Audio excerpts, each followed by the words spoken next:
Amis, bonjour et bienvenue dans cette vidéo du dimanche dans laquelle je vous présente un outil. Alors aujourd'hui je voulais évoquer avec vous une problématique que vous avez peut-être sûrement quand on commence à avoir beaucoup de clients, surtout ça devient grave, et encore plus quand c'est des clients dans l'import où on doit avoir un suivi des commandes, un suivi des tâches à faire, un suivi de la livraison, etc. Ça devient compliqué, je vous présenterai, j'en ai déjà parlé je pense, mais je vous présenterai d'un outil qui permet de gérer la prospection. Mais une fois qu'on a les clients, je sais pas moi, vous avez, voilà, je sais pas, vous êtes dans l'import, vous me suivez depuis un moment et vous avez sûrement quelques gros clients déjà.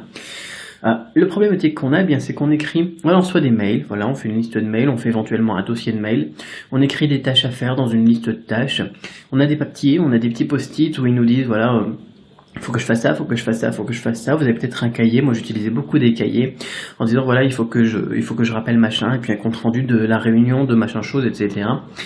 Et tout est un petit peu éparpillé. Ça marche bien quand on a un ou deux gros clients, mais quand on commence à en avoir un petit peu plus, il faut passer à autre chose, il faut trouver une solution où on pourrait mettre tout ce genre d'informations, c'est-à-dire les listes de tâches, les comptes rendus, les échanges d'emails, etc. Mais tout dans un endroit. Voilà, comme un espèce de dossier.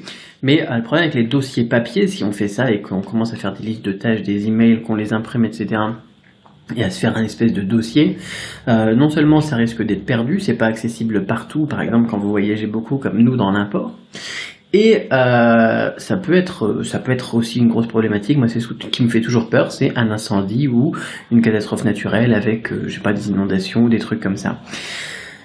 Il faut que ça soit dématérialisé, avec éventuellement une sauvegarde. Alors moi, ce que j'utilise pour résoudre cette problématique, eh bien, c'est un logiciel gratuit qui est en ligne, qui est accessible, et on peut partager l'accès avec les gens qui sont dans votre équipe, et aussi bien donner un accès à vos clients pour qu'ils aient aussi un suivi à des éléments qui leur seront réservés. C'est-à-dire qu'ils ne pourront pas forcément tout voir dans le projet. Vous avez aussi vos trucs à faire en interne, bien évidemment, mais ils pourront avoir leur accès aussi. D'accord ? Hop là.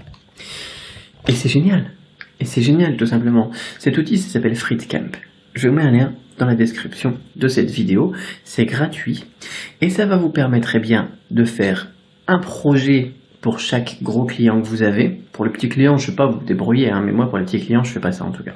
J'ai d'autres trucs à côté, on en reparlera dans les autres vidéos du dimanche éventuellement, les outils. Si vous êtes abonné à la chaîne, vous aurez ça dans votre flux d'actualité dimanche prochain. Et ça vous permet donc, je vous disais, d'avoir une liste de tâches. Parce que vous pouvez très bien aussi demander à vos clients de faire certaines actions. Et il faut qu'ils sachent, parce que les clients, on est dans le même bateau, on l'explique aussi sur cette chaîne, qu'on travaille ensemble au final, c'est des partenaires. Moi je travaille avec des partenaires, je travaille pas avec des clients en fait. Et ils ont parfois des choses, je leur demande de faire des choses. Eux, ils me demandent de faire des choses, mais pour moi y arriver, je leur dis, tiens, il faudrait que vous fassiez ça aussi, que vous m'enseigniez sur tel truc, que vous envoyiez par exemple un courrier à telle société ou à tel organe administratif de votre pays, pour avoir la réponse sur, par exemple, les droits de douane, les taxes ou n'importe quoi, et me donner l'information pour des choses que je peux pas faire. Vous voyez, il y a des choses que vous pouvez pas faire à la place de vos clients. Plutôt que de leur téléphoner et de leur retéléphoner parce qu'ils ont oublié, vous mettez ça dans FreeCamp, une liste de tâches, et vous aussi vous avez vos tâches que vous devez noter, que vous devez suivre, et vous pouvez même les prioriser, etc. C'est vachement bien fait comme truc. Encore une fois, vous avez le lien dans la description.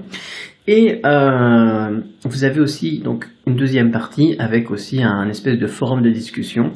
Moi souvent je fais deux parties. Une partie où on avance sur certaines thématiques avec les clients, où on discute, etc. Un petit peu comme les échanges de mails, mais maintenant on peut tout retrouver là-dedans.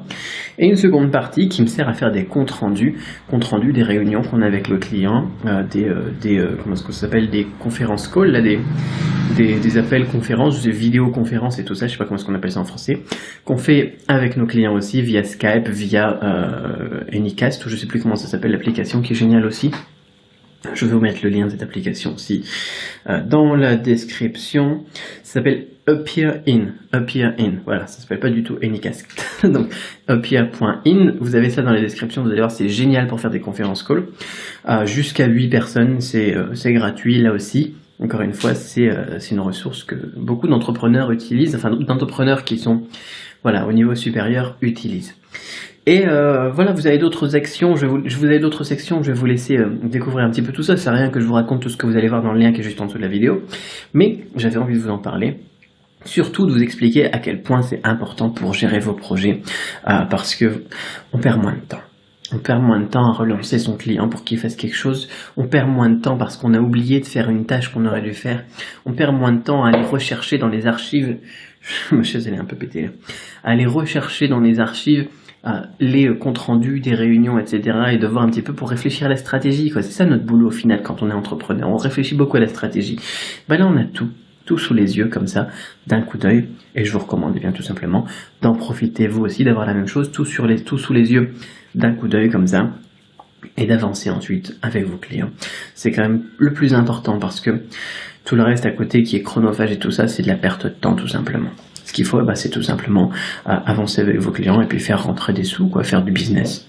Tout le reste, c'est des outils qui vous permettent d'y arriver plus facilement, tout simplement. Voilà, c'était pour l'outil du jour. Donc, on se retrouve très très vite pour de nouvelles aventures. Bye bye.